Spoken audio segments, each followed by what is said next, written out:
سب دیکھنے اور سننے والوں کی خدمت میں محبت برا سلام۔ قادیانی کاٹ۔ آج ایک صاحب نے کامنٹس میں لکھا کہ کچھ دن پہلے ایک سینئر صحافی نے اس پر پروگرام کیا تھا کہ پاکستان میں جلد ہی مذہبی کارڈ جو ہے وہ کھیلا جائے گا، اور اس کا آغاز جو ہے وہ ہو چکا ہے۔ آپ نے دیکھا کہ وہاں پہ جو احمدی رہتے ہیں وہ کتنے غیر محفوظ ہیں۔ جس طرح وہاں پہ کبھی کراچی سے قتل کی اطلاع ملتی ہے، کبھی کسی شہر سے، یہ سرگودا والا جو واقعہ ابھی گزرا ہے اس کے بارے میں بھی آپ کو بتاتے رہتے ہیں ہم لوگ۔ اور یہ بھی میں بتا دوں کہ ان کی تدفین ہو گئی ہے، ڈاکٹر شیخ محمود صاحب کی، یہ چناب نگر ربوہ میں، اور بڑی تعداد میں لوگوں نے اس میں شرکت کی۔ نہیں، مذہبی کارڈ، قادیانی کارڈ، یہ کیوں کھیلا جاتا ہے؟ کھیلنے کا مقصد یہ ہوتا ہے کہ دہشت گردی پھیلانا، اور اس کے پیچھے بڑے بڑے تھم ہوتے ہیں۔ اسی کی یہ وجہ ہے کہ کبھی بھی کوئی بھی ایسا کیس جو ہے وہ کیفر کردار تک نہیں پہنچا۔ جو لوگ پکڑے جاتے ہیں اور عرصہ دراز تک جیلوں میں رہتے ہیں، عرصہ دراز تک ان کے پیچھے علماء جو ہیں وہ رات دن محنت کرتے ہیں، کبھی وہ ججوں کو ڈراتے ہیں، کبھی وہ وکلاء کو ڈراتے ہیں، اور یہ کیس جو ہوتے ہیں پھر آہستہ آہستہ بے جان ہو جاتے ہیں۔ ابھی میں آپ کو جب یہ بتا رہا ہوں تو میرے پاس یہ اطلاع ہے کہ اور بھی اس طرح کے واقعات ہو سکتے ہیں، اور اس پر کام کیا جا رہا ہے۔ اور اپنے جو بھی وہاں پہ لوگ ہیں، چاہے وہ کرسچن ہیں چاہے وہ احمدی ہیں، ان کو بڑی احتیاط کرنی چاہیے۔ میں نے کل بھی پروگرام میں اس طرح توجہ دلائی تھی، اور میں پھر آپ کو بتا رہا ہوں۔ رمضان کے مہینے میں جو حالات وہاں پہ رہے، nine roses T V international آپ کو پہلے ہی بتا دیتا تھا کہ آج کیا منصوبہ بندی چل رہی ہے، اور وہاں پہ لوگوں کو گرفتار کیا جائے گا، اور ویسے ہی ہوتا تھا۔ لیکن پروگرام کرنے کا مقصد یہ ہوتا ہے کہ جو بھی لوگ ہیں وہ اپنی احتیاط کریں اور کسی کے اوپر بھروسہ نہ کریں۔ اور آپ کو میں یہ بتا دوں کہ سب سے قیمتی جان ہے۔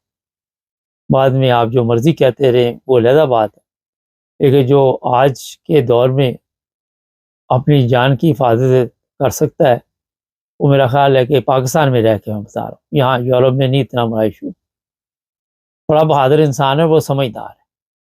جہاں پہ بھی آپ نے ذرا سی غفلت، جہاں آپ نے تھوڑی سی بھی لاپرواہی کی، وہاں پہ نتائج اچھے نہیں نکلتے۔ جو لوگ پوچھتی ہے جناب کہ یہ جی پاکستان کے حالات ایسے ہے، تو دیکھیں ہجرت تو اسلام میں بالکل جائز ہے۔ اگر آپ اپنے ملک میں محفوظ نہیں ہیں تو آپ وہاں سے ہجرت کر کے کسی بھی دوسرے ملک جا سکتے ہیں۔ اور جس طرح یہ بڑے بڑے لوگ ہیں، ڈاکٹر وغیرہ، اگر یہ دوسرے ممالک میں جائیں تو زیادہ اچھی زندگی گزار سکتے ہیں۔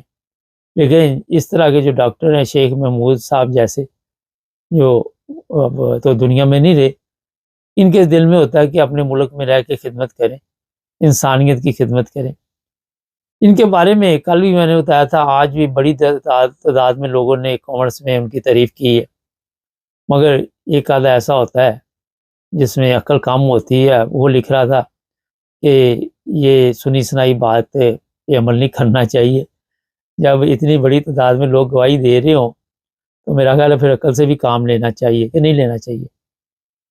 تو یہ حالات پاکستان کے ہیں کہ وہاں سے آپ جہالت سے باہر نہیں نکل سکتے۔ اتنی جہالت میں ہم نے ترقی کی ہے۔ کل میں ٹک ٹاک دیکھ رہا تھا، وہاں پہ ڈاکٹر صاحب کی تصویر لگائی گئی تھی۔ جہالت کا یہ عالم ہے کہ وہاں پہ بحث ہو رہی تھی، اور جو لوگ بحث کر رہے تھے وہ احمدی نہیں تھے، اور وہ بتا رہے تھے کہ ڈاکٹر صاحب کا قتل جو ہے وہ عام ایک شہری کے قتل کی طرح ہوا ہے، مطلب عام شہری اور ڈاکٹر صاحب میں کوئی فرق نہیں ہے۔ اور پھر اس پہ بحث ہو رہی تھی، اور بحث میں جاتے جاتے پھر وہ ڈاکٹر صاحب تو بھول گئے، مقصد یہ ہوتا ہے کہ اپنا چینل چلانا، اور وہ پہنچ گئے وہ ربوہ میں جو چناب نگر میں جنت دوزخ ہے، اس پہ بحث شروع ہو گئی۔ بات کہیں پہ تھی اور وہ کہیں پہ نکل گئی۔ یہ ہماری جہالت کا عالم ہے، کہ ہم کسی کے لیے مخلصانہ الفاظ بھی نہیں ادا کر سکتے، چاہے وہ دنیا میں ہو یا دنیا سے چلا گیا ہو۔ اور 40-50 لوگ بیٹھے ہوئے، میں کوئی 3-4 منٹ ان کی گفتگو سنتا رہا، اور میرے حیرانگی ہو رہی تھی کہ آپ لوگ کوئی اس دنیا سے چلا جاتا ہے تو اس کو بھی نہیں چھوڑتے، اس کے اوپر بھی بحث شروع کر دیتے۔ یہ آپ سب کے علم میں ہے کہ بڑی بڑی میڈیا جو پاکستان کے چینل ہیں یا اخباریں ہیں، اس میں ڈاکٹر صاحب کا ذکر آیا ہے، تو کسی اچھے آدمی کا ذکر ہی پاکستان کی اخباروں میں آ سکتا ہے یا چینل پہ آ سکتا ہے، ورنہ تو وہاں پہ سارا دن صبح سے شام تک جھوٹ بولا جاتا ہے۔ یہ بڑی تعداد میں لوگوں نے کامنٹس لکھے ہو، آپ خود جا کے پڑھ لیں۔ کسی نے لکھا مجھے 2-3 دفعہ ملنے کا موقع ملا، کسی نے کہا مجھے 1 دفعہ ملنے کا موقع لیا، ویسے بھی مجھے لوگ میسج لکھ رہے ہیں۔ اور یہ بھی میں بتا دوں کہ ابھی پاکستان میں مزید حالات خراب کرنے کی کوشش کی جا رہی ہے، اور یہ سارا جو بھی انہوں نے ساری سازش کی ہوئی ہے، یہ مذہبی کارڈ احمدیوں کے لیے مشکل پیدا کرے گا۔ اور احمدی جو ہے، جس طرح میں نے بتایا، کل بھی ہمارے ایک صاحب ہیں میرے ساتھ پروگرام کرتے ہیں، انہوں نے بتایا کہ وہ 7 کے قریب احمدی اس سال میں قتل ہوئے یا کتنے دنوں میں ہوئے۔ کبھی کسی بزرگ کو روک کے خود تلاشی لی جاتی ہے، کبھی کوئی تماشا لگایا جاتا ہے۔ تو میرا خیال ہے کہ اس طرف خاص طور پر لوگوں کو اپنا دھیان دینا چاہیے۔ جان ہے تو جان ہے، اور اپنی جان کی حفاظت سب سے ضروری ہے، کہیں بھی کوئی کمزوری نہیں دکھانی چاہیے۔ یہ لوگ جو بڑی تعداد میں یورپ میں آئے ہوئے ہیں، احمدی ہیں یا کرسچن ہیں، اسی لیے آئے ہیں نا کہ یہاں پہ آزادی سے زندگی گزار سکے، ان کی جان محفوظ رہے۔ اور یہ یورپین ممالک کو بھی پتہ ہے سارا کہ پاکستان میں مذہبی نفرت کی وجہ سے کس طرح وہاں پہ احمدیوں کو یا کرسچنوں جو ہے ان کو نشانہ بنایا جاتا ہے۔ کس کو نہیں پتا اس چیز کا؟ کیا امریکہ کو نہیں پتا؟ کیا یورپ کو نہیں پتا؟ کیا نیوزی لینڈ کو نہیں پتا؟ آسٹریلیا کو نہیں پتا؟ سب کو پتا ہے۔ اور یہی وجہ ہے کہ یہاں پہ آتے ہی ان جو بھی اس طرح کے لوگ ہوتے ہیں جو مذہبی نفرت کا شکار بنتے ہیں، ان کے کیس منظور ہو جاتے ہیں۔ میں ملتا رہتا ہوں لوگوں سے اکثر۔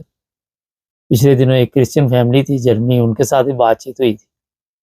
پھر یہاں احمدی بھی ملتے رہتے ہیں مجھے، اور بڑی جلدی ان کے کیس منظور ہوتے ہیں، کیونکہ ان کو پتہ ہے کہ وہاں پاکستان میں جو ان کے لیے مشکلات پیدا کی گئی، اور پھر اس پر بھی ان لوگوں کو اعتراض ہوتا ہے۔ وہ یہ جو فتنہ فساد پھیلانے والے ہوتے ہیں، وہ کہتے ہیں جی وہاں تو پرابلم ہی کوئی نہیں ہے، کیونکہ پاکستان جیسے ملک میں انسان کی ویلیو کوئی نہیں۔ کوئی اپنے مسیحا کو، جو مسیح ڈاکٹر جو اس طرح میں بتا رہا ہوں، کوئی اس طرح قتل کرتا ہے جو روزانہ کوئی 100 کے قریب مریضوں کو دیکھتا ہو؟ کوئی بھی نہیں کرتا۔ لیکن ہماری کیونکہ جہالت میں کافی ترقی ہے، اور اس ترقی کو ہم روک بھی نہیں پا رہے اور روک بھی نہیں سکتے، تو وہاں پہ پھر اس طرح کے واقعات جو ہے ان کو معمولی سمجھا جاتا ہے، اتنا بڑا کوئی نہیں سمجھا۔ مجھے حیرانگی تھی کہ وہ ٹک ٹاک پہ وہ لگا کے تصویر، تو ایسے انہی کی تصویر سے بنا رہے تھے۔ یہ بھی ایک سوچنے والی بات ہے، یہ بھی ایک سمجھنے والی بات ہے۔ اس کو پتا تھا کہ یہ تصویر میں لگاؤں گا تو اسی سے لوگ آ کے بات چیت کریں گے۔ اچھے کامنٹس بھی وہاں لکھ رہے تھے لوگ، لیکن 2-4 ایسے بیچ میں آ جاتے ہیں جن کا کام ہوتا ہے شیطانی، اور وہ پھر اس کام میں ماہر ہوتے ہیں، وہ بات کو کہیں سے کہیں لے جاتے ہیں۔ تو جناب، آج یہ جو پروگرام میں اپنے تمام دوستوں تک پہنچائیں، وجہ یہ ہے کہ ابھی اور بھی مزید ہمارے پاس اطلاع ہے کہ مذہبی کارڈ کے ذریعے احمدیوں کو اور بھی لوگوں کو نشانہ بنانے کا پروگرام بن رہا ہے، کیونکہ ہم حکومت تو اسے لائق ہی نہیں ہے، وہ تو اپنے سیاپے میں پڑی ہوئی ہے، اپنی مصیبت میں پڑی ہوئی ہے، وہ تو جشن منا رہے ہیں، اور ان کو پتہ نہیں کیا یہاں پہ کیا ہو رہا ہے پاکستان میں۔ عرصہ دراز سے یہ چل رہا ہے۔ آخر پہ پھر میں وہی کہوں گا کہ یہ مذہبی نفرت جن لوگوں نے پھیلائی تھی، لوگوں نے کن الفاظ میں آج یاد رکھتے ہیں، کس طرح ان کا نام لیتے ہیں، بھٹو لے لیں یا جنرل ضیاء لے لیں یا کوئی اور بھی لے لیں، جس نے پاکستانیوں کو ایک قوم نہیں بننے دیا۔ ابھی 1-2 بندے آئیں گے، اس پروگرام کو دیکھیں گے، نیچے کافر کافر لکھ کے چلے جائیں گے، اور اسلام کا جھنڈا انہوں نے اٹھایا ہوا ہے، لوگوں کو تشدد کی تعلیم دیتے ہیں، لوگوں کو اس طرح کے فتوے جاری کروا دیتے ہیں کہ فلاں کو یہ کر دو، فلاں کو یہ کر دو۔ تو ہمارا کام ہے کوشش کرنا، توجہ دلانا، باقی ہر بندے کی سمجھ میں اگر عقل ہوتی تو شاید آج دنیا میں یہ مشکلات نہ ہوتی۔ سبسکرائب کریں، جڑے رہیں ہمارے ساتھ۔